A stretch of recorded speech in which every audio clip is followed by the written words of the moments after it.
Pokemon games are all about taking creatures that may not be the strongest and sticking with them, helping them train until they become the very best, like no one ever was. But I don't want to make friends. What I want is a challenge.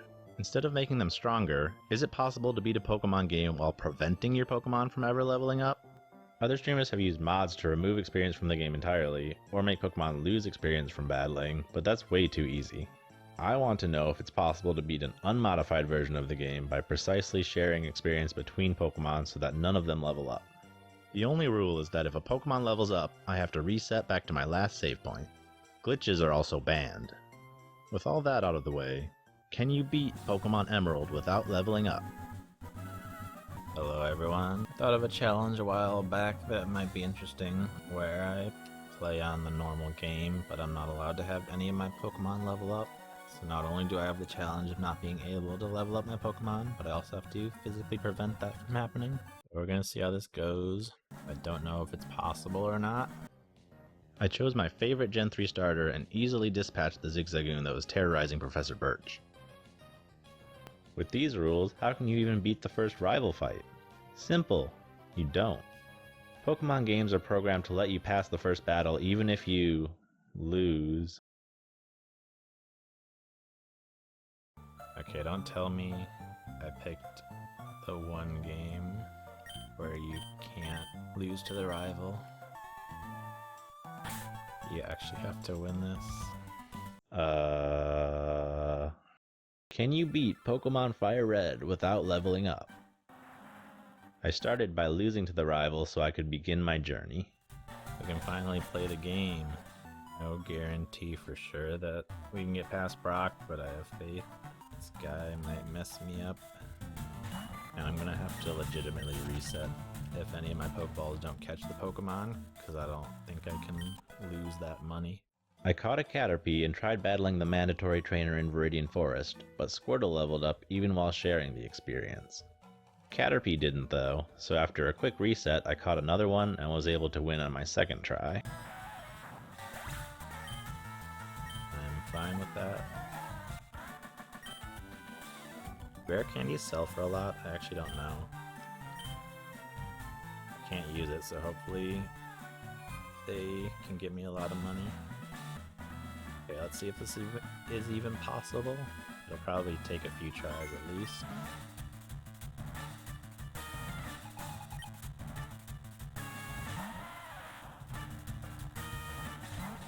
Level 12, that's really bad. I thought it would be more like level 10. I guess defense curl is good. Gets me max sand attacks. Okay, looking at this, switching into Weedle would be perfect here to try for the poison. Hopefully I can at least beat Geodude so I can see how much experience he gives. And then if Brock's combined experience is more than I can soak with 6 Pokemon, I cry. 220, huh? So that'll be 73 spread out among 3 Pokemon. How many can a level 5 Caterpie take? I think it's more than 73. Pidgey can't come close to soaking that much experience.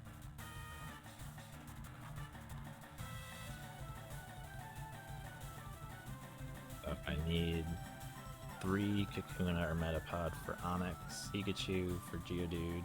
I don't know, Pikachu to weaken Geodude. I definitely need Pikachu's Growl for Geodude. While looking for more Pokemon, I also stumbled across this in the forest. Seriously? Find a shiny Caterpie before finding a Metapod?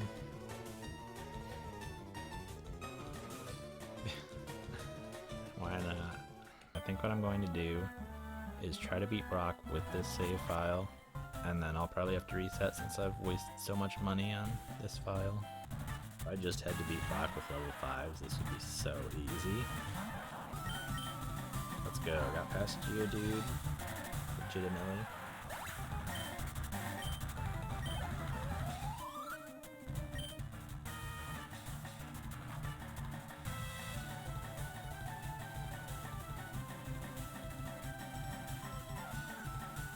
After spending about an hour fighting Brock, I was unable to even beat him, much less do so without leveling up.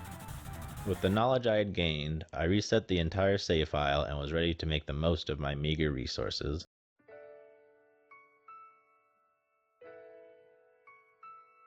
I named my rival after the one thing I hate the most and decided to give him Charmander, thinking that Charizard might be the easiest to defeat in the future.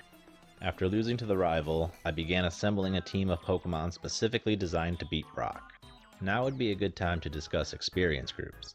Every Gen 1 Pokemon falls into one of 4 groups that determines how much experience they require to level up. This means that some Pokemon level up slower than others, making them more valuable for this challenge. Brock's Geodude gives so much experience that I need to share it between 3 Pokemon. Not only that, they need to be in the slowest experience group available at this point in the game. That means I can only choose from these Pokemon for the fight. Paralyzing Onix was the only way it wouldn't outspeed and one-shot every single one of my Pokemon. I also caught a Mankey to lower Geodude's defense with Leer so that I could do more than 1 damage per turn. Finally, I needed 3 Kakunas. Kakunas happen to be the only level 6 Pokemon you can catch before beating Brock, and are the only ones that can split Onix's experience 3 ways without leveling up. That meant I was going to have to KO a level 14 Onix with 3 bugs that didn't have a single attacking move between them. This was going to be tricky. I wonder what the exact odds are of not getting crit like 50 attacks in a row. Nice static.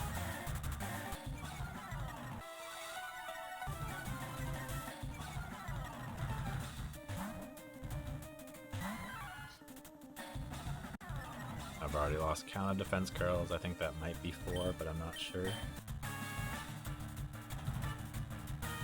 After minimizing Geodude's defense with Leer and healing with a potion, it was finally time to start attacking. Time to attack once again.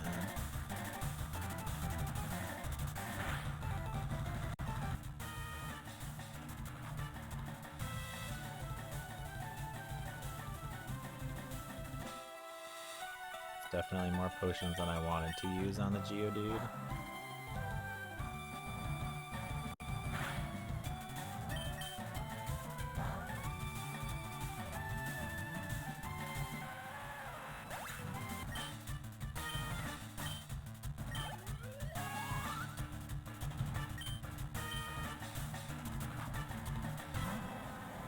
I baited Onix into using Tackle on Mankey and then switched to Pikachu in the hopes that Static would activate, which it did.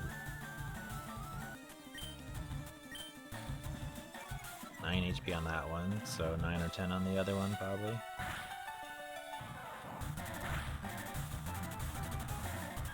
Okay, sure. If you're gonna get a crit, that's the time to do it. 1 HP is all you need. Once again, -5 attack Onix, let's go. -6 even. Perfect. Doesn't get much better than that. -6 attack and I believe -5 defense.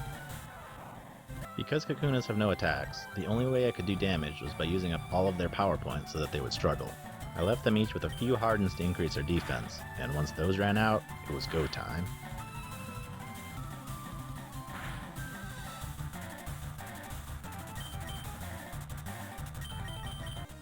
Hopefully, if he's gonna go for Rock Tomb, we should do it here.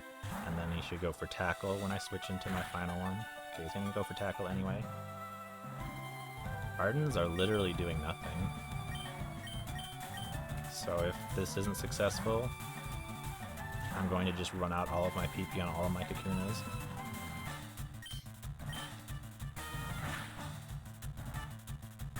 Nice crit. No crit from the Onix. We win. Let's go. Who's still here? Who witnessed our victory against Brock? Pikachu's 18 away. 19, 18, 19, 18, 19. They're all less than 20 away from leveling up. I almost guarantee I'm not going to need Rock Tomb. I caught a couple of Pokemon in Mount Moon, since I wouldn't be able to go backwards after jumping down this ledge here. I'll save here, and I'll try a test fight. Okay, level 17 right off the bat. That's not great. I tried using every Pokemon I could catch against the second rival, but his team was super overleveled compared to mine. I was able to get to Charmander multiple times, but then he would just decimate my entire team.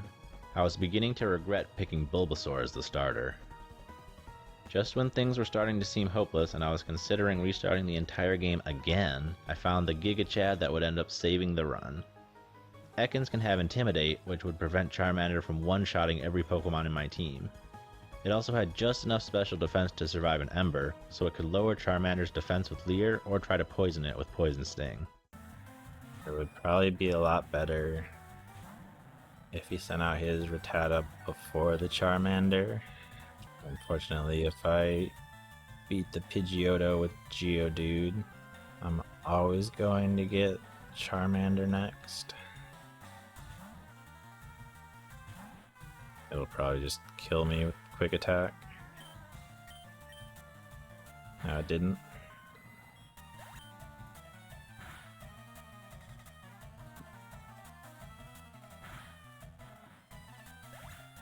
Ooh, it uses Growl. That's really good.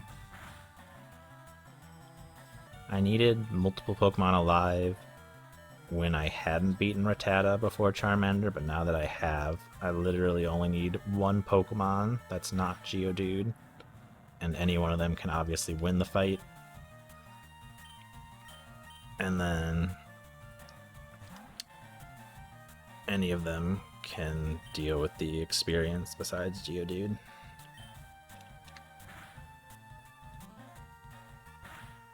Using Tackle there, I avoided putting him into blaze range before he attacked. And then I can get 2 attacks in a row with Quick Attack. The Ekans were the hardest to catch, but they were so worth it.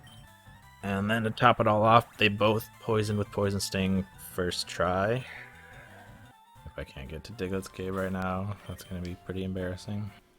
I think there might be 1 or 2 mandatory trainers right as you try to enter Vermilion. I seem to remember you could catch an overleveled Dugtrio and just stomp the next bit of the game with it. I think I'll catch 1 Dugtrio, go back to Cerulean, get the bike and stomp Misty. Okay, what was that, 4, maybe 5 Pokeballs? Not bad, I will take that. Having a policy of only using 1 type of Pokemon is not a good way to turn pro.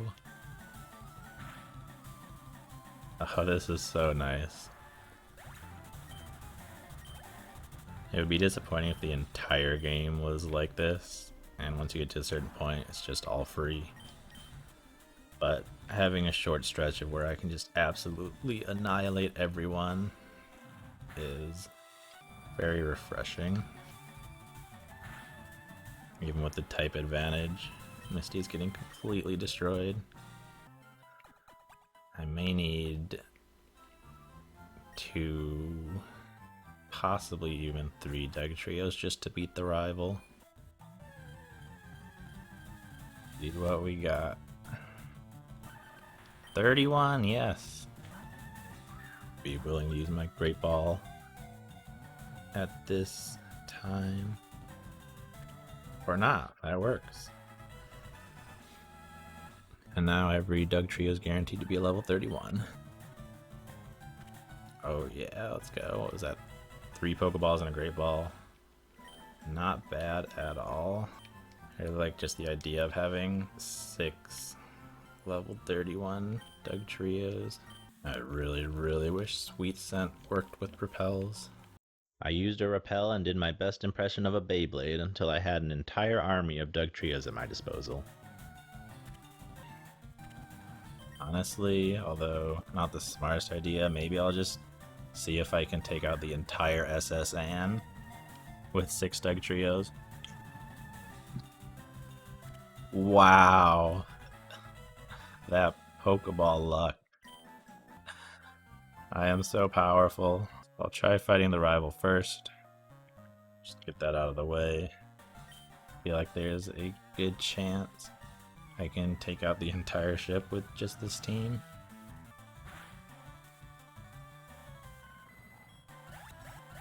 take down the entire rival by herself and still be usable. After digging more than enough holes to sink the entire ship, I still had enough juice to beat Surge without even catching another Pokemon. I'm just gonna slap Lieutenant Surge into submission. I don't even need to use Dig. What's he gonna do to me?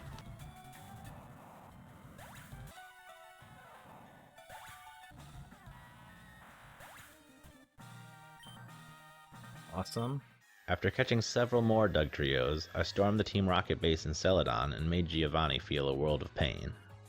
Then I forgot to save and accidentally ran into an optional trainer, so I had to do the fight over again. I caught both Snorlaxes and went on to challenge Koga next. Although Koga did take a few tries, he was nice enough to knock out half of his own Pokemon for me. Don't miss so many times that I run out of PP. Okay. Nice. That should definitely kill at half health. Snorlax might have been able to tank it at full health. Okay. Now I can surf. After that, I decided to take on Blaine. Growlithe might be useful too. If I can beat Blaine right now, that's the play, because then I can go to one island, I think, and get Tentacruels potentially, which will be much more useful in battle. I think I can beat Blaine, so I've got some good types for it, but I doubt I'll be able to actually... Either I won't be able to physically absorb enough experience, or I won't be able to beat him in a way that shares the experience correctly. Fire Blast might one-hit Dugtrio, since it's so weak defensively. Okay, Intimidate doesn't matter because it's a two-shot either way. Snorlax should be able to survive Fire Blast. Don't know if Surf or Headbutt would do more.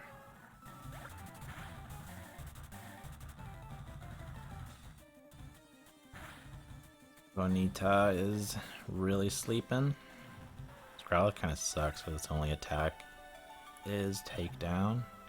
If I can weaken them with Snorlax and then switch to Growlithe to finish them off, maybe I can win. That's probably fine. If he uses Stomp, I'm dead, probably, but if he uses Fire Spin and I don't switch, I can't switch. Just see how much experience this would give.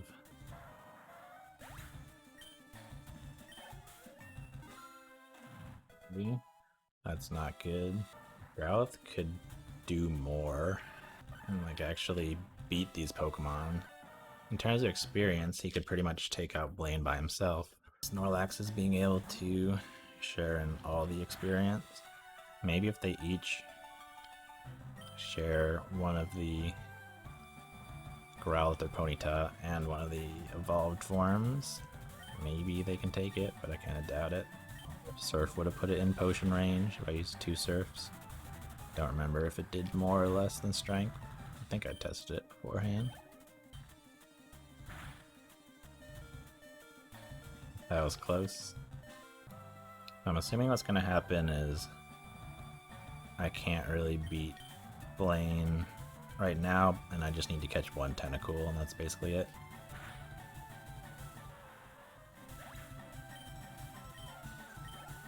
One thing I might be able to do is share Rapidash between 3 Pokemon, and then weaken Arcanine with other Pokemon, and finish it off with Growlithe.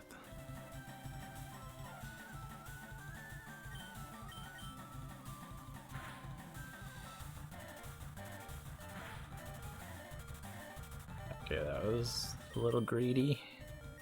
If I had gotten burned there, I would have lost. I should be able to actually beat this with Snorlax. No, that's not going to kill because I have my attack lowered from burn. I have to just straight up sacrifice a Dugtrio.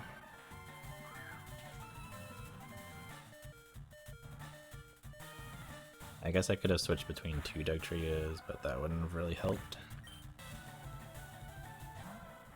Honestly, I should probably just reset.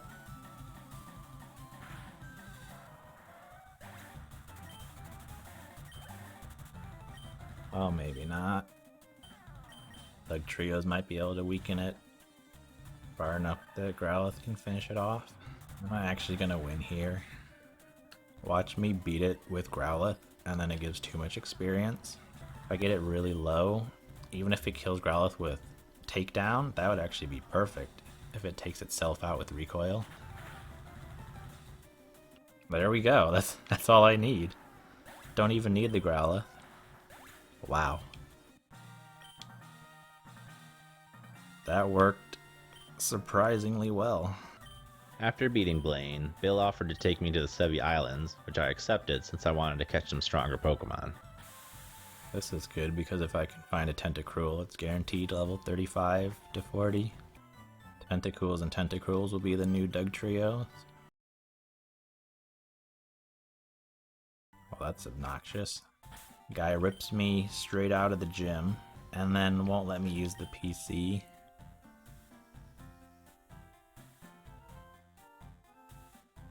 You better let me go back to Cinnabar. Hello? If there are any forced battles, I'm just screwed. I wanted to come here to catch a Tentacruel. Even if I catch one, it doesn't matter because I can't get it out of the PC. Did they not realize how stupid this was? To like disconnect you from the entire game and take away your access to PCs at the same time? That didn't raise any red flags? Honestly, when's the last time I saved? We're doing Blaine again. Can't risk getting soft locked on those islands.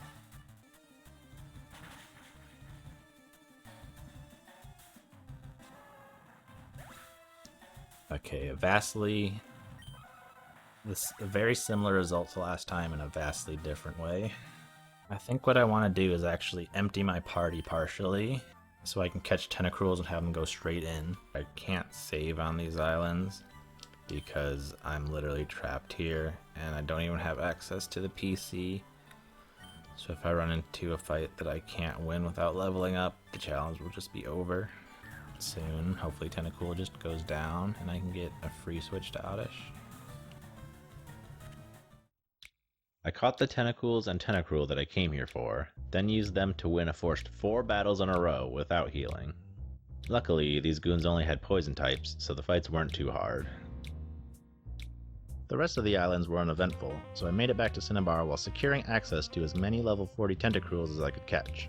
I'll go to Silphco for now. I'll probably have to come back, but I've got a good number of Pokemon.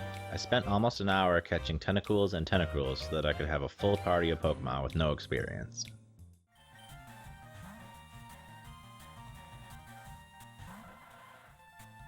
Interesting strategy. Actually, Execute is much easier to deal with for my Tentacools than Pidgeot. Lucky miss, but this is probably gonna need a reset. Need a better strategy. Charizard shouldn't be a problem, but Alakazam, very well maybe. At least outspeed. Okay, not a problem. Tentacruel OP. Extra couple levels is enough to outspeed the Pidgeot.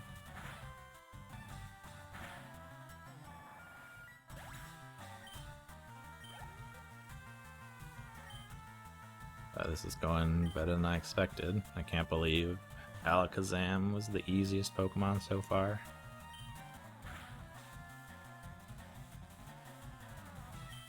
Doesn't the rival have better AI than this? Why is it using Bite when it has Dragon Rage?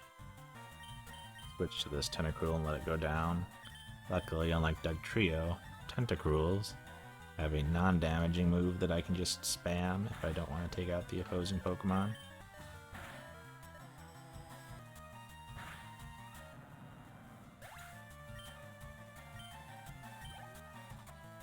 I'm not 100% confident this Tentacruel can beat Charizard if it takes an extra move from switching in. But I'm also not that worried about having to redo the fight. Wing Attack might do quite a lot, and this Tentacruel doesn't know Surf, so it won't be able to one-shot. Flamethrower will not do a lot, though. Oh, it outspeeds. Speed drop? Okay, we should be good. The outspeed is a problem though. It would have been really easy without that, but even with it, Tentacruel is really good. The Giovanni fight was really easy, so I'm just going to skip ahead to Sabrina. Kind of funny that you can just catch wild Pokemon and use them to thrash most of the important trainers in the game. Alright, Alakazam is a scary one. Will I outspeed? Will I two-shot? Will it one-shot? Not with Future Sight. Doesn't look like I two-shot. I'm gonna check Acid, but based on Kadabra, it should do less.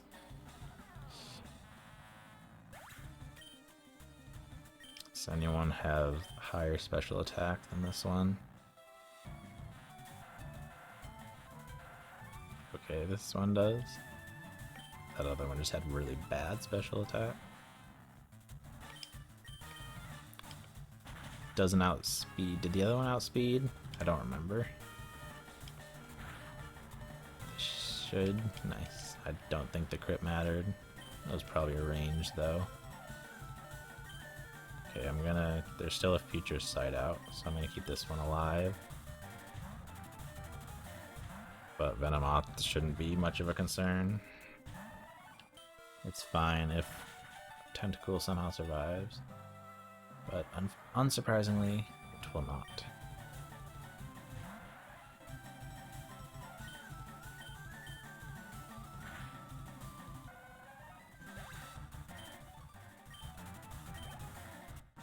Boom. Okay, between Tentacruel just being generally strong and Surf, even super effective trainers aren't that difficult. I never fought Erica originally, so I went back to clean her up so I could challenge the last gym. It would be really nice if Lapras could take out Victreebel on its own, but I don't see that happening. However, maybe Tentacool can weaken it a bunch.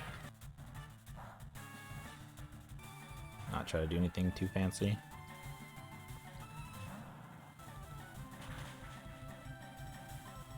Not 5 levels lower than Victreebel. That's kind of ridiculous. But I think 10 levels higher is enough to win, even with Erica getting an extra attack. In this case, Tentacool doesn't have Liquid Ooze. In most cases, Clear Body would be better. But against Erica, Liquid Ooze was actually kind of helpful. If I get paralyzed, I may lose this.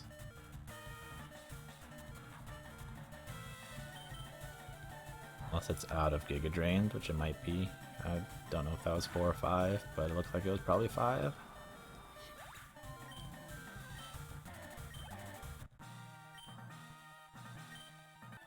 Don't anticipate Giovanni being much more difficult. If I'm able to beat this, I might try it in a different game without items in battle, possibly. At first I didn't think there was any chance that would be possible at all, but after having done this, it might be. Catch 3 more Tentacruels / Tentacools, beat Giovanni, and maybe beat the rival. If I use this one for half the Dugtrio and all the rest of Giovanni's Pokemon, then it should get really close to leveling up without actually doing so.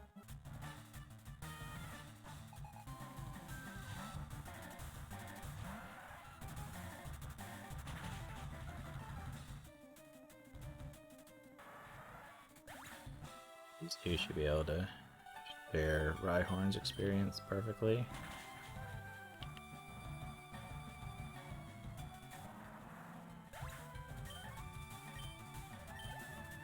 Beautiful.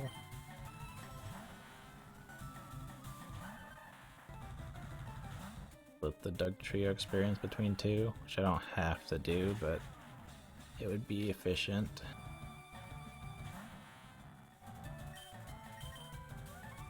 I wish I could outspeed this thing.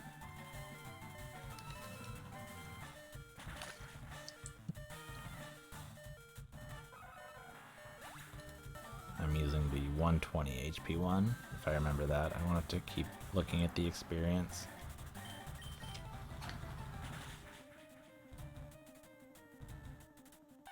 can sacrifice any of these.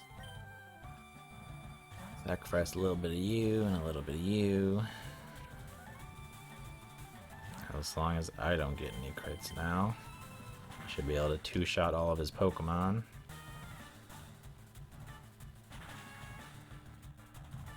Thus, not having my main Tentacruel take any damage.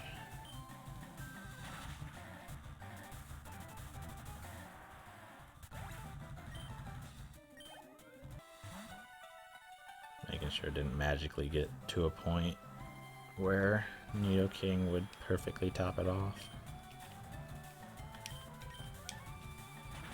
Okay, I think Surf came close to killing, so hopefully it doesn't.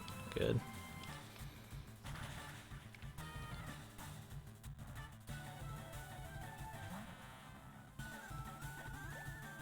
So that went perfectly, but I don't think I can really beat the rival.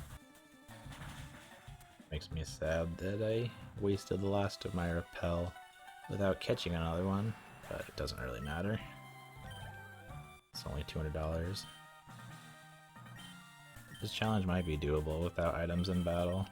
I would be interested to try that in a different game.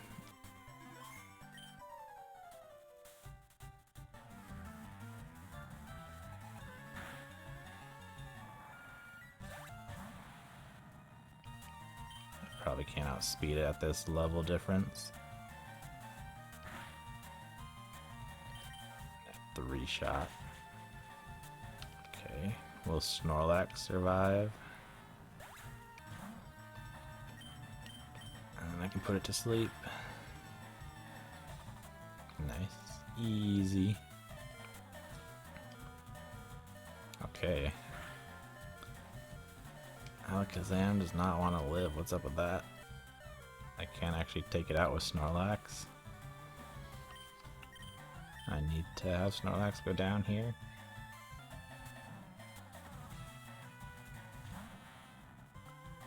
I just need to see if it survives.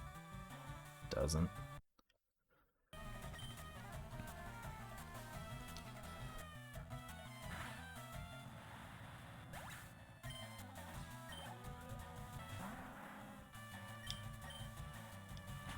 Okay, that's a very important outspeed there. How has he not evolved this thing yet? I don't know if Acid or Surf will do more damage. Ow.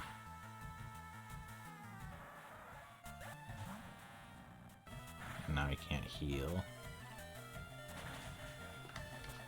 Okay, now the question is, do I level up? Nope.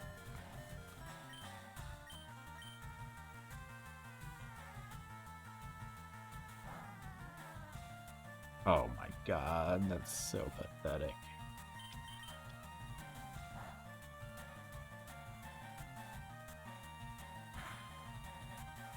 Wow, that is so bad. But he's not doing much damage to me either.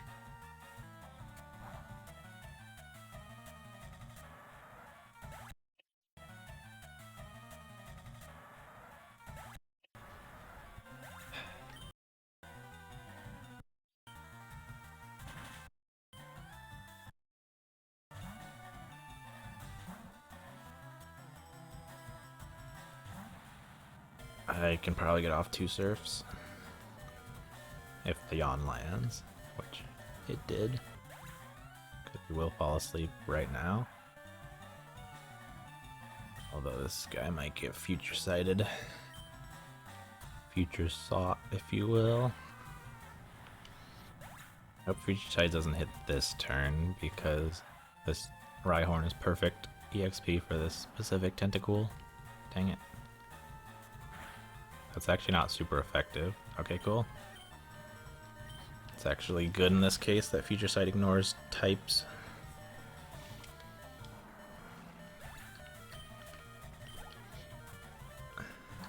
And it might even be able to do a good bit of damage. I don't know if Execute has any attack besides Solar Beam.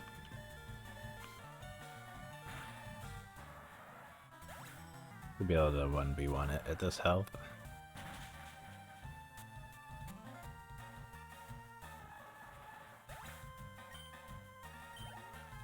I start with the paralyzed Tentacool to start wasting its hydro pumps, and then it might be out by the time I send out Tentacruel. That's only 3. If I get it really low but not dead, if I just get it 1 hit away and let my... Oof, that was close. Let myself faint, it'll be out of hydro pumps.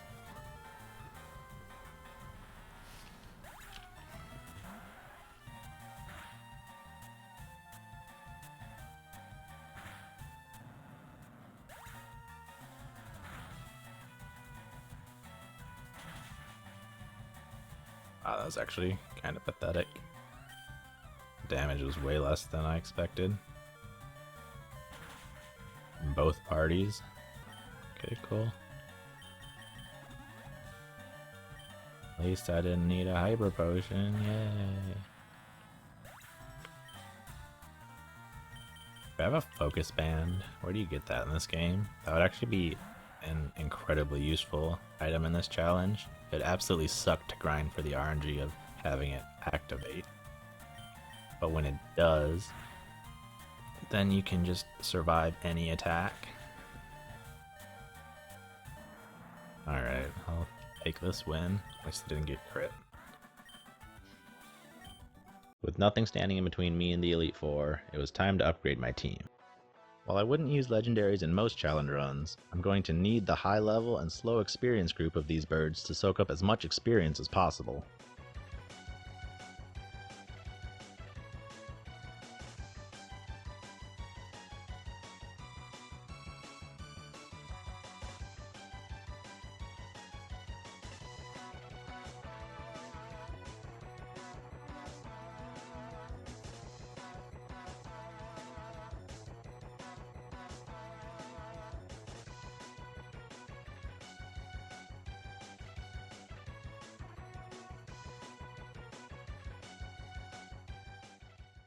Okay, so let's check experience numbers here. Legendaries are in the slow group, so they can each take 9,500 experience.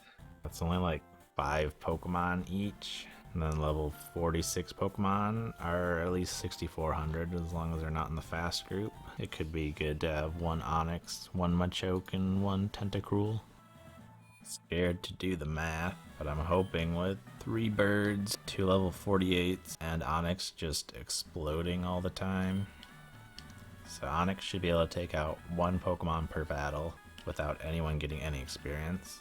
And then if it can even take out Pokemon without exploding, it can do another couple. Serious. It's just neutral. That works. Now I specifically need Machokes. I feel like this attack is high even for a Machoke. You might have a good nature. Another serious one, that's fine. It's gonna be pretty difficult to actually beat the Elite Four. If I get really desperate, I can get Marowak a Thick Club. Overheat would be great. It'd be higher accuracy and power. I could only use it once, but then I can just switch out. I don't know how reliable my strategies will be in the end and how luck-based they will be. But they're definitely never going to be 100% because there's always a chance of getting bad crits, no matter what I do. I taught Articuno Double Edge so that it could potentially knock itself out at the same time as the opponent, avoiding the experience entirely. Let's just see if Articuno can 1v1 Dugong and Faint. D4 is definitely going to be a really hard grind. There's going to be a whole lot of testing and retesting and strategizing and resetting for RNG. So my idea last time was get my Choke poisoned, so Guts activates, and he just barely survives a Lapras Ice Beam, and then hit Lapras with Submission, taking it out in 1 hit, while the recoil takes out my Choke. After a few hours of testing, I decided it was probably going to be important for my Marowak to have a thick club. Yes! Is that Cubone number 21? On my way out of Pokemon Tower, I ran into another Cubone, so I decided to use Thief on it just for fun. Of course. I think between Flamethrower and Submission, it's a range to kill Lapras. got it this time. So this is where I would love to put my charcoal or black belt. If I had one, gotta try to set up light screen shortly before dying. Slowbro loves to not cooperate and do stupid things like yawn instead of just killing me. This would be so much easier if Slowbro wasn't so stupid. And I would just use the super effective ice beam that it has on me. Need light screen to last for just like 2 turns. After Zapdos goes down, just enough so Marowak can take out Jinx. That's a problem as well. Frickin' lovely kiss.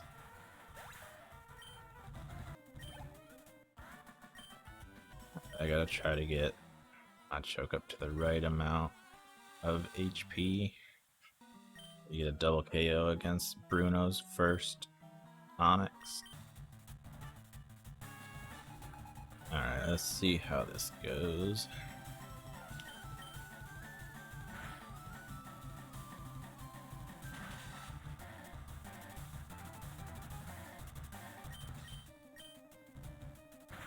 It should get me really low. Oh, come on, really?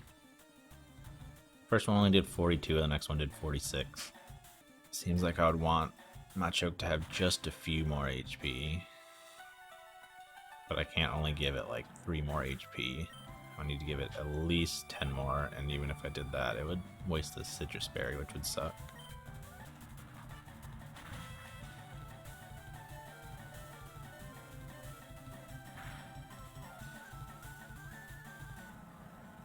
Really, definitely learning a lot. The flamethrower would at least be able to 2-shot, and it might have, but it would have been close. It's probably a range.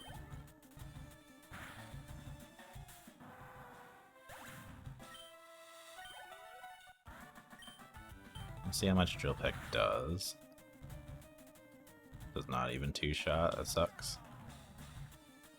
But I want to use Shockwave anyway because of double team.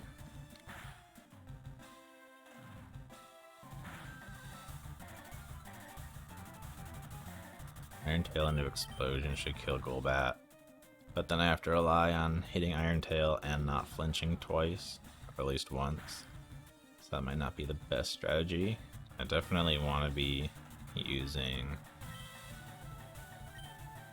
Machoke as many times as possible to share experience, since it doesn't get any in the first 2 fights. Unfortunately, Poison doesn't help you not get experience. Even if you die from poison, you'll get the experience before you die. I would like to share Gengar's experience. I'm not sure Moltres can really handle it being switched in. It's too much of a pain with Hypnosis and Confuse Ray.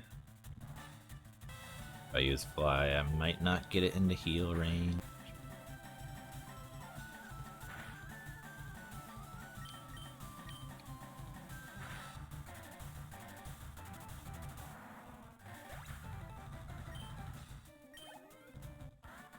That charcoal.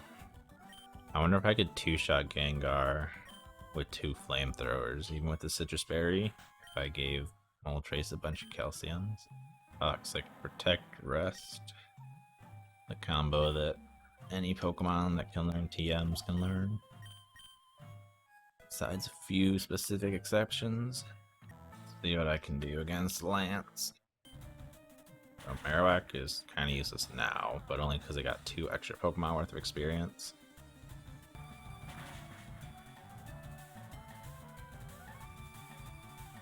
I guess I don't need to explode on Aerodactyl, just as long as I survive. Oh. Lance actually didn't heal.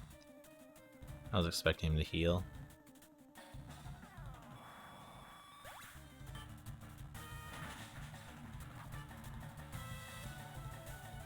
I wonder if I can do Machoke into Articuno for both.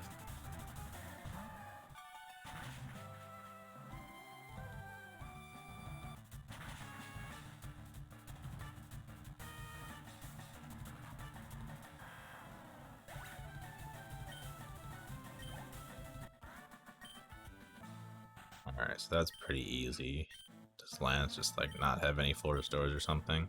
Did any of my Pokemon even faint? Nope. Onyx was supposed to. I would rather have Rock Slide, unfortunately. It's a move tutor move instead of a TM in this game. So the best I can do is Rock Tomb. Check if my Choke can outspeed Rhydon at all. I don't think it'll really matter, but maybe I could weaken it with a different Pokemon. And then finish it off with my Choke. It would be nice if I just had basically as much money as I wanted. Then I could just give everyone 10 of each stat boosting item. Let's take stock of where the experience is. Zapdos can probably take 2 more Pokemon. Onyx can take 1. Moltres can take like 1.5. That Choke is closer to leveling up than I thought. But Marowak would normally have less experience here, but no one else would have more, because theoretically Machoke would have taken himself out with Bruno's Onyx, and then Onyx would have taken Hitmonchan out with him, or Hitmonlee, since I'll switch to that now that I know that Hitmonchan is not a guaranteed one-shot. And then Articuno can take like 2. So this should be pretty easy experience-wise, I think. I think the hardest part is just going to be actually winning the fight. Or if I could set up a light screen here. If this will actually last to any special attackers.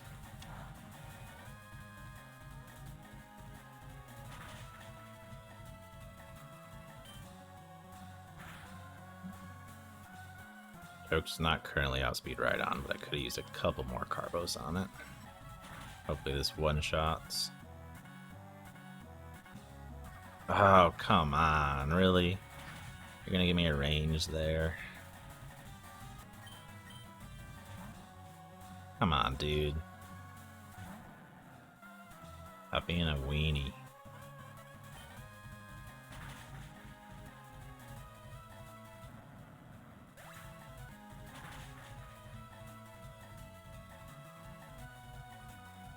Okay, it's an unfavorable range. Great. You know, you could miss anytime now. Let's see how much Ice Beam does versus Fly. Oh well, can't really see that now. Just die already. You stinker. So I should have Moltres at just full HP here.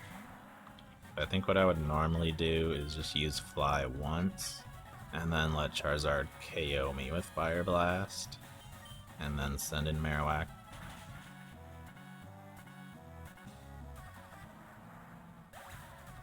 I think Moltres, Articuno, or Zapdos might have enough to either KO Executor themselves or at least share the experience. So it might take a little more finagling to figure out exactly who needs to have what experience, but I think this is going to work out. As long as I can beat Alakazam without any significant issues, I should win. Normally, Articuno... Let's see, Articuno did take out Alakazam here, right? And then they would also take out Rhydon, so they would be right up against leveling up. Maybe Moltres plus Zapdos take out Executor. Hard to say exactly. Marowak, all the extra experience came from Pokemon that would have been double killed, so that experience should just not exist. Onyx can take out Pidgeot if I need to, most likely. And if it's going to take out Pidgeot, it might as well do it with Explosion. Just worried he's going to switch out. And then Machoke, I just try to get up to as close to leveling up as possible.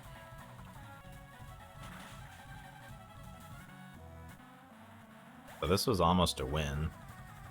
This should be doable without items.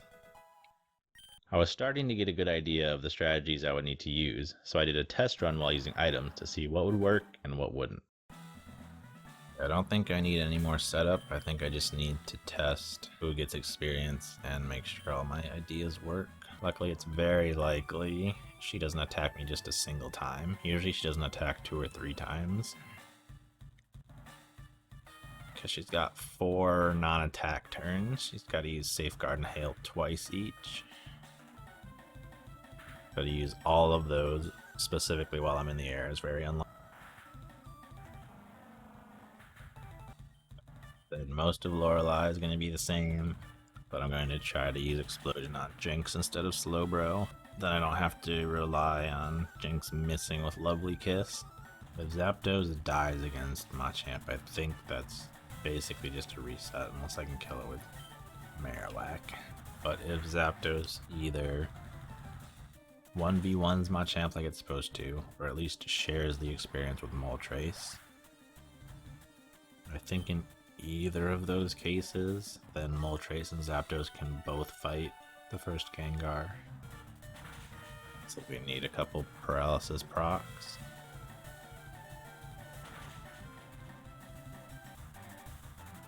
If Light Screen stays up long enough, I can do the old strat.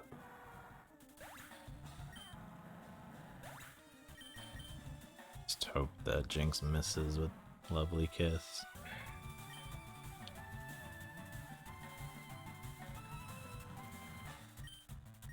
I got one chance to wake up. Hey, let's go. Cool that I was able to fall back on the original strat. Hopefully calciums make Machamp more consistent, since he's definitely the scariest part of this fight.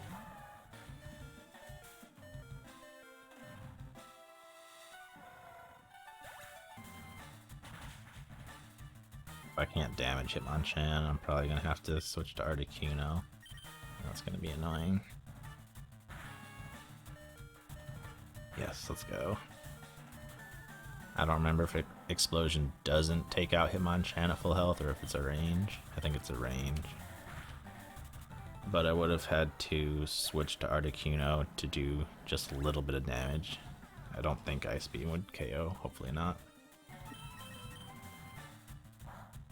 Is this a speed tie?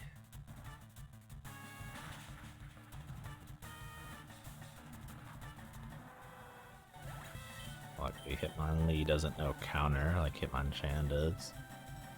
Although even if it did, I would just use Flamethrower from the start. Machamp's the only really scary part of Bruno. I actually do need some preparation for Agatha beyond just healing. I probably do want specifically a Chesto Berry. I don't want a Lumberry being used up from Zapdos being poisoned and then him being able to be put to sleep. Let me just double check that these both have Chesto Berries. First Gengar is pretty easy. I just want to take the least amount of damage possible. Okay, poison isn't the worst because now I can't be put to sleep. So I've got all the strats planned out. I just need to get the right RNG. And basically everything is in my favor, but throughout the entire Elite Four, as you can probably imagine, there are a lot of things that can go wrong, even if none of them are particularly likely. Like I could miss with Iron Tail right now. Or flinch a bunch from Bite. There are some ranges that can cause issues too. Okay, that's the first time Golbat's used Confuse Ray twice. I don't like that very much.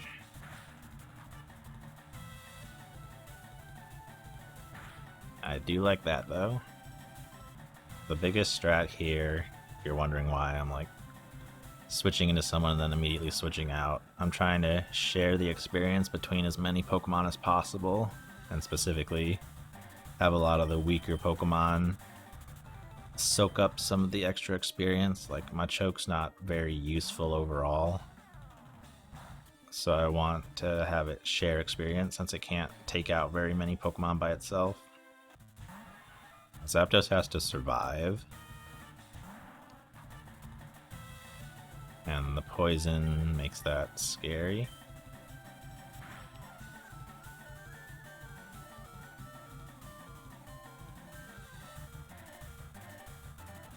And then Moltres has to actually win the fight, which is not guaranteed. I have to hope for paralysis. If I use Flamethrower, it's just going to put it into full restore range. Come on. So that's just a loss. Because Zapdos was poisoned, and Gengar wasn't paralyzed a single time. Now there's nothing I can do. I could have tried using Flamethrower there, but I don't even think a max range would have killed Gengar. I should have taught Moltres Overheat, and then I could have just done Flamethrower Overheat and won. I'd probably teach Blizzard now rather than later, because I'm never getting the ranges that I need on Lance's Dragonite.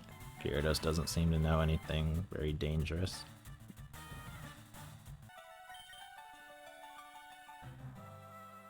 I had a feeling that was going to happen. Lance can only use one heal on Aerodactyl, and sometimes he doesn't even use that. And if he doesn't heal Aerodactyl and it just feints Onyx without me using Explosion, that's still fine. Fortunately, there's nothing I can do to make that Dragonite more consistent. I can use Ice Beam, but it's almost guaranteed not to kill. And then if he uses Hyper Beam, I just die. Well, this may have been a failed attempt, but at least I figured out some more consistent strats.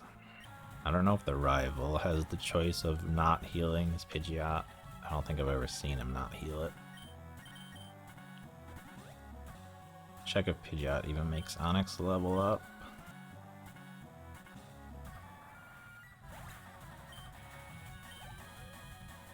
Does not. Okay. I'll take it.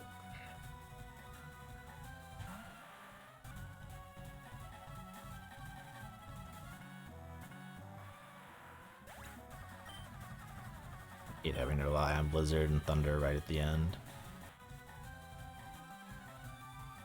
Maybe instead of having Moltres share Dragonair's experience with Articuno, I should have saved it for just sharing Alakazam.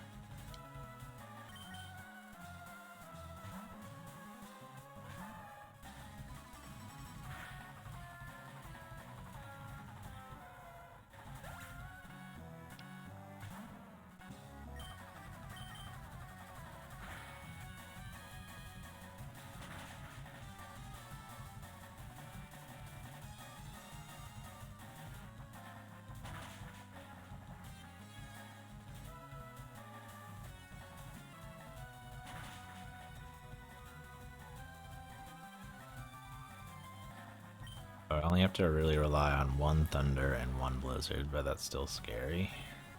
And then I want to also use Blizzard against Alakazam, it's just not as important. I've got a few chances usually. Probably shouldn't have used Light Screen so early when it didn't attack the first turn.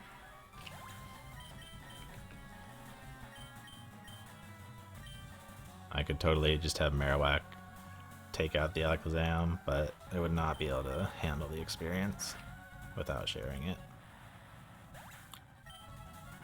Alright, so that's good. I learned a few things, including if experience does go to the wrong Pokemon, in most cases I should be able to save it with relative ease. I did some more testing to refine my approach and prove that no one would level up as long as things went correctly. Just don't use Surf.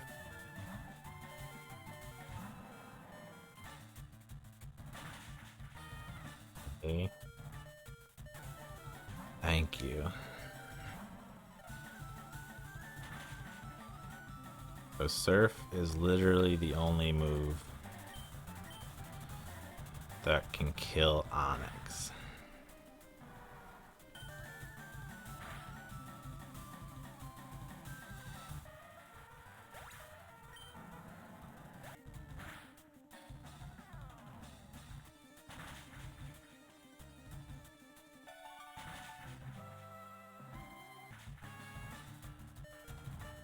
And this is what I would do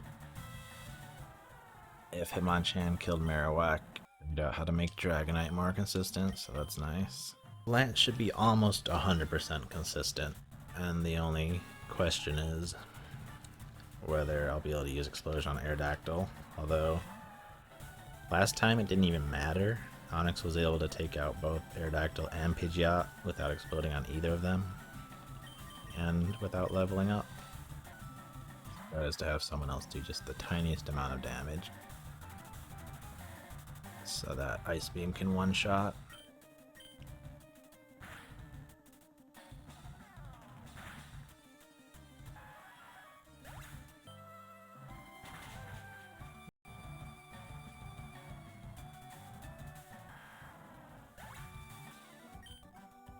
But yeah, Lance is very easy, very consistent.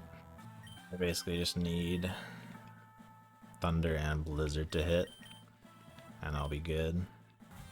As long as I can get through this without anyone leveling up, that's proof of concept that this does work, and I'll start implementing saves. Which means Pidgeot won't just randomly die when I don't expect it, giving me experience I don't want.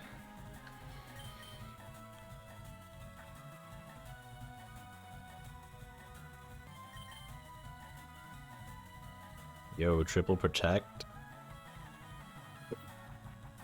Not that any of them mattered, because I'm only concerned about Sand Attack, but... Oh, quadruple protect. I don't think I've ever seen that before. So I don't have to get this far, use Explosion, miss, and then redo the entire fight.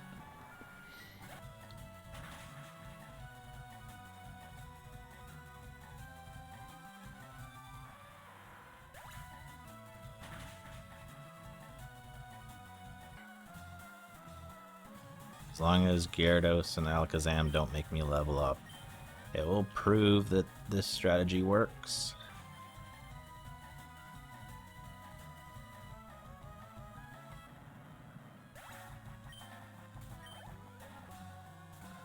Luckily, Alakazam really doesn't like using Psychic on the first turn, which gives me a chance to use Thunder Wave. As long as it uses Future Sight or Reflect. Then I get the Thunder Wave off, which also gives me time to get off Light Screen. Thank you, just finished me already.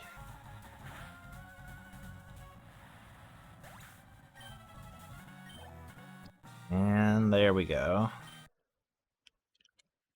So that's proof that this works. So I'm going to start saving in between the Elite Four members. Because Lorelei takes like 10 attempts just to get past once.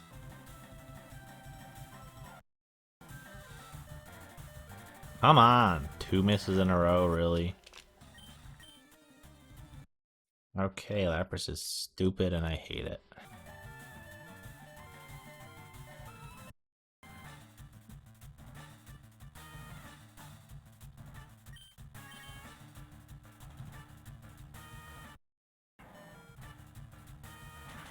Come on! Oh, this is not gonna work.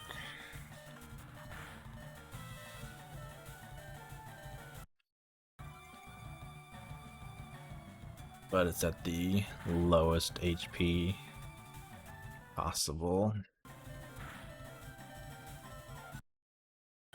I could get past Lorelei on the first try, or it could literally take like 20 if she's being really stubborn.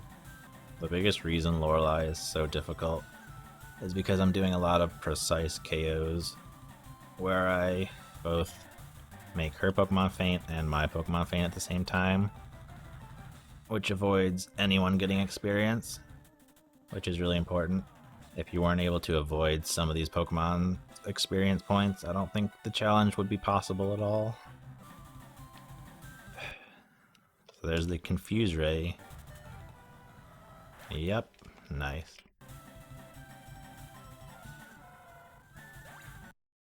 Nice crit.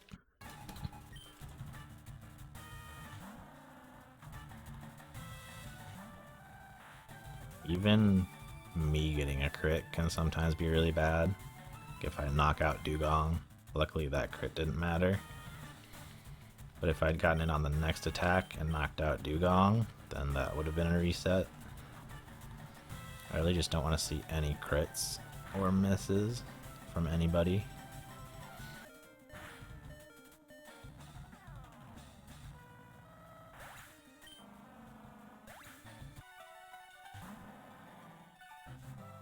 Just waiting to get crit by Cloyster's dive. It hasn't happened once yet. I feel like it's close.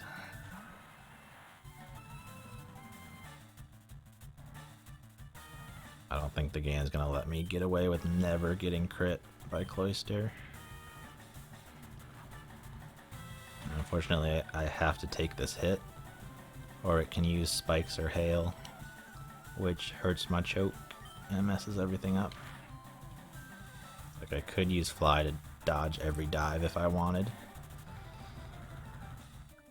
but that would give it a chance to use spikes or hail.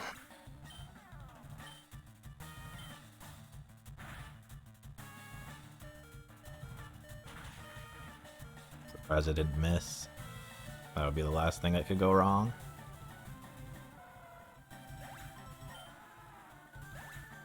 Lobro is a bit of a wild card. It seems to attack almost completely randomly.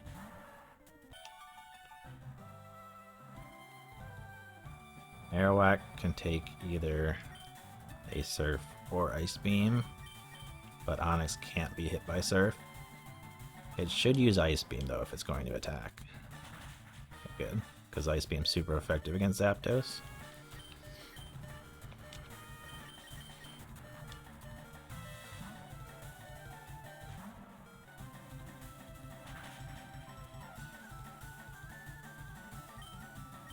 Okay, last time that froze me, but luckily I defrosted first turn.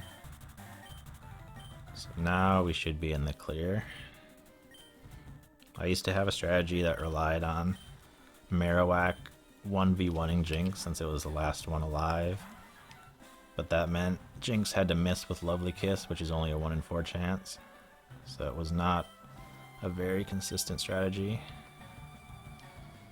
Now Jinx is paralyzed, Zapdos just has to faint, and we'll finally be able to move on from Lorelei. If I were to leave Zapdos alive, it would get the experience from Jinx once Onyx used Explosion. I basically can't have any witnesses.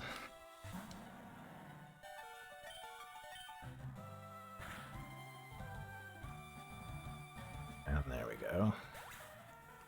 Lorelei down with only 2 out of 5 Pokemon actually giving me experience. I want to get my choke to a very specific amount of HP, so it can faint from recoil against Bruno's first Onyx. I'm also trying not to use items in battle, by the way. I didn't have that as a rule when I first started the challenge, but now, since I've figured out that it is possible to do the Elite Four without using items, I've kind of made it a rule at this point. If I ever do this challenge again in a different game, I'll probably have that as a rule for the entire time. Should be fine to use Carbos on Zapdos. I'm kind of scared to use the Calciums, but they haven't really been helping Articuno when I use it. When I use them on Articuno, doesn't really make a difference, so I should be fine saving after this. The only hard parts of this fight are not getting unlucky on this first Onyx, and then Zapdos 1v1ing Machamp. Machamp's kind of scary and it knows Rock Tomb.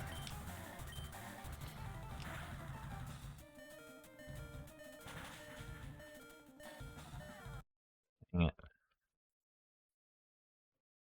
I'd never missed this range before last time. I didn't even know it was a range.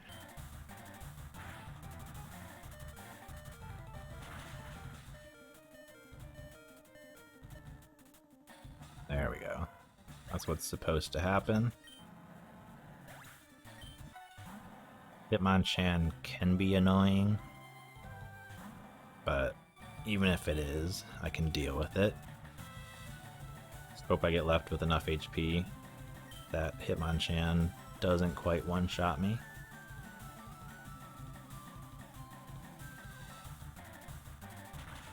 Usually very close.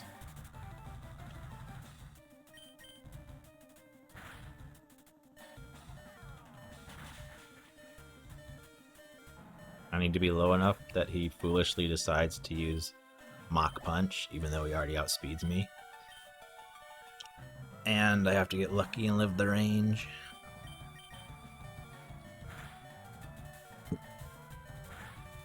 Nice.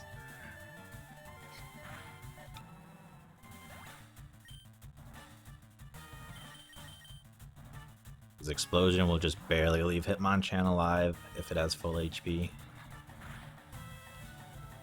So my backup, if Marowak doesn't survive, is to just have Articuno hit it once, and then stall until it faints, until Articuno faints. Hopefully with those calciums, this won't be a range, even if Machamp uses bulk up.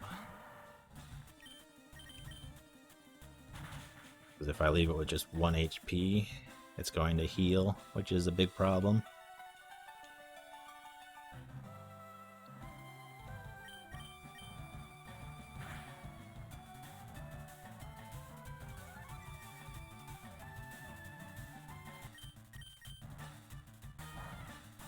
Good luck with the Rock 2 miss.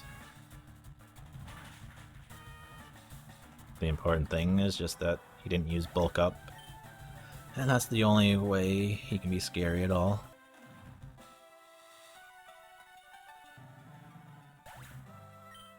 Like second try Bruno, I think, not counting the first one, which was a test. Agatha's not too bad, and Lance is probably the easiest. And then just need to get past those two, and it's the champion fight. I could try using Drill Peck on the first turn to see if I can KO it without putting it into heal range, but then I'm risking missing. I don't even know if that would do the right amount of damage, so I don't really want to test it. Thank you.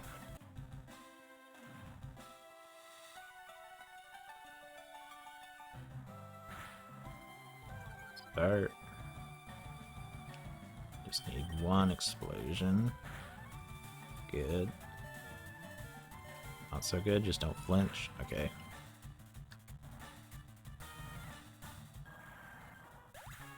Rather have it use Bite than Confuse Ray again.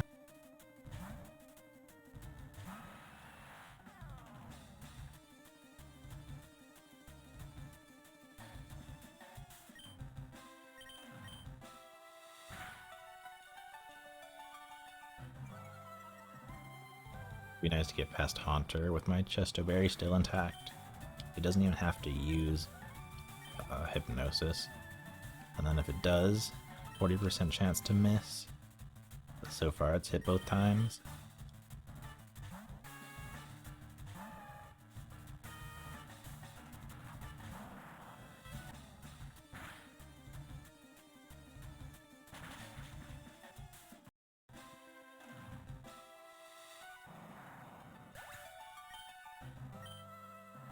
But I went out of my way to find a thick club for Marowak. It's been so helpful. It can one or two shot so many Pokemon with the thick club. I'm still badly poisoned.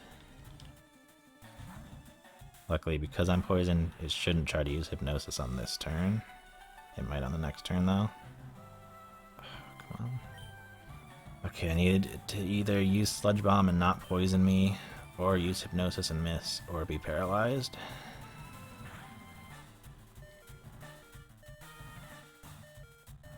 Thank goodness.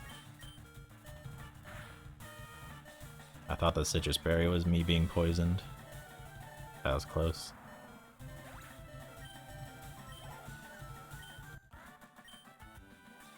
Being Onyx toxic, because it's the only way it can do enough damage to defeat Aerodactyl. And then I hope that Lance isn't heartless and doesn't just let his Aerodactyl die when he could full restore it. Could also try to guess and anticipate him not using a full restore, but that's really risky.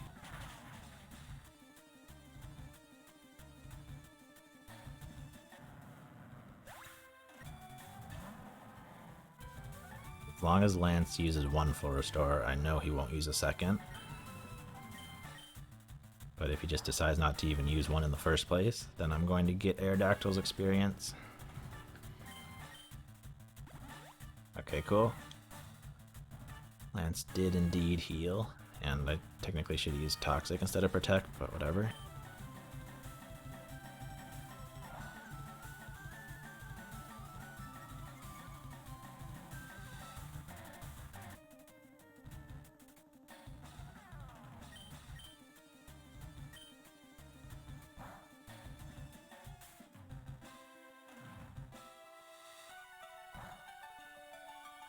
Now, Pidgeot's not going to be a threat at all. Could send out Dragonite next.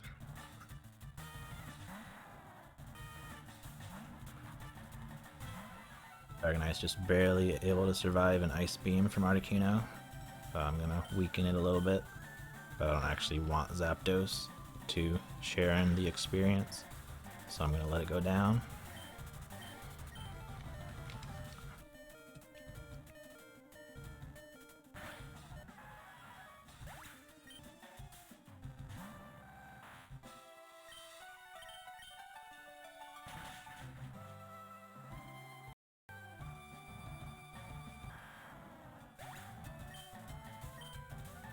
Now I just really hope I didn't somehow make a mistake.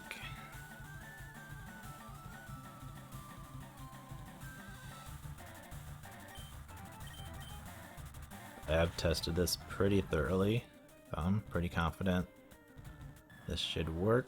Even if something is slightly wrong, I should be able to make it work if I have to.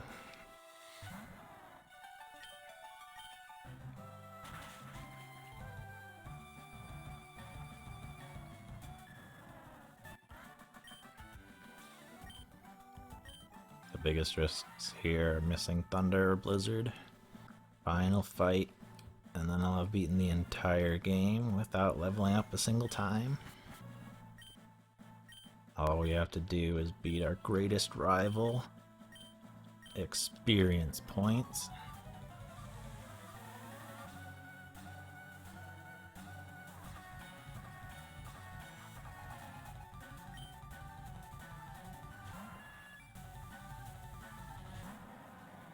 There's no point in trying to use Explosion on Pidgeot, so I won't bother.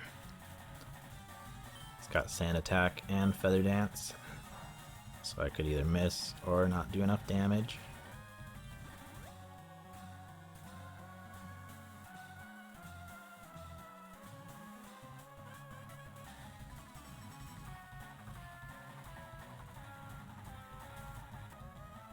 Given that it's possible to beat the Elite Four without using items in battle, I think the entire game might have been possible. I didn't think it would at the start, so I didn't make that a rule. But as I mentioned, if I decide to do this in a different game, I'll probably make that an actual rule.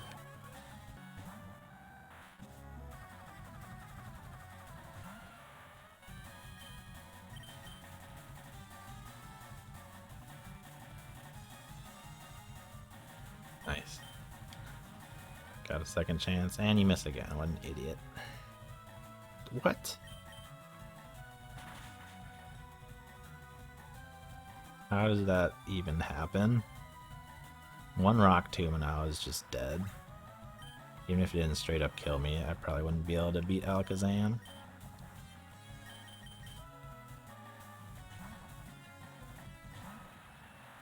That was actually kind of bad for my PP though. If I miss once or twice against Alakazam, I'm not even going to have any Blizzards left.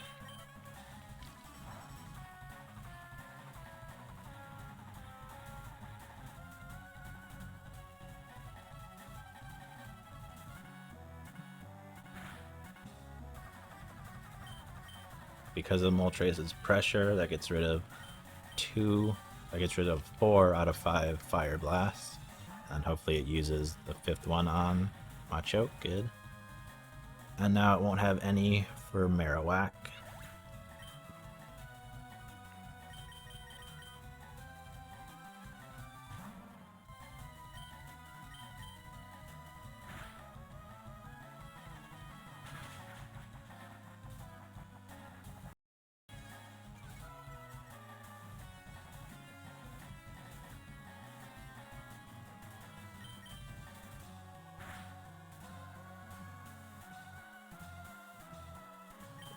has such high defense.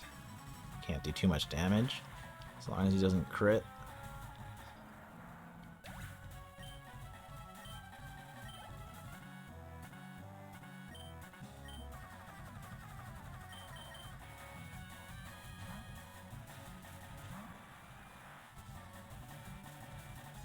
Halfway there. 2/3 there.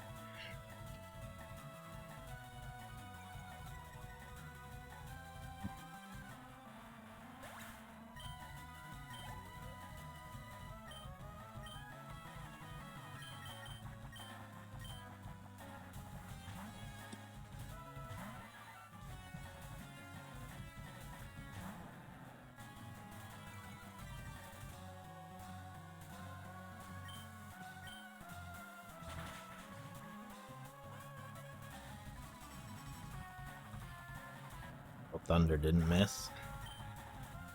I was really worried after Blizzard missed twice. Now Zapdos has the perfect amount of experience.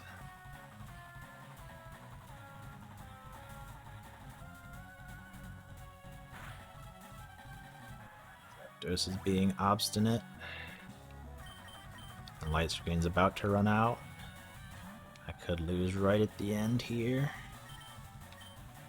Especially since I only have 2 Blizzards left. Yep. Nice.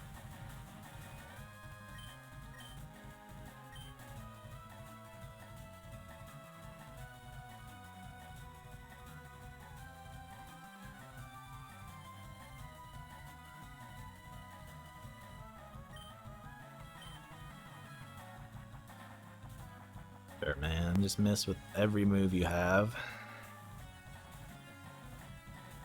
What? Articuno has missed with 3 out of 4 Blizzards, 2 flies in a row, and just got crit.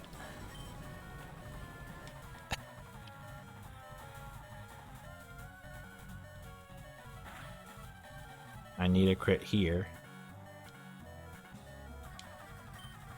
Double Edge probably won't kill me. Double Edge into Blizzard, hope they're paralyzed or use Future Sight. One last chance to redeem yourself, Articuno. Thank you. Jeez. He tried so hard to lose that. But in the end, it's a win. Just barely preventing all my Pokemon from leveling up. Pokemon FireRed has finally been beaten without any Pokemon leveling up ever.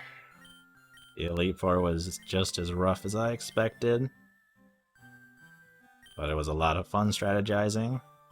I'm glad I didn't try to beat the entire Elite Four without saving. That RNG would have just been brutal. Take a look at the final team that did it. Although almost all of the Pokemon in my boxes pulled about the same weight, with a few exceptions. And there we go. Not too far past 50 hours. There's the team that finally did it.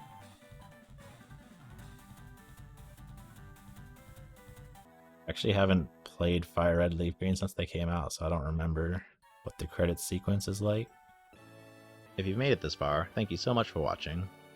I streamed this challenge back in 2022, but I've been pretty busy, so it took me a while to edit the video together.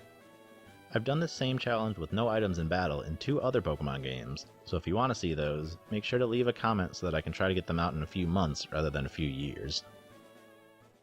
I just want to see all the experience bars being so close to full, but not quite there. Should be very satisfying.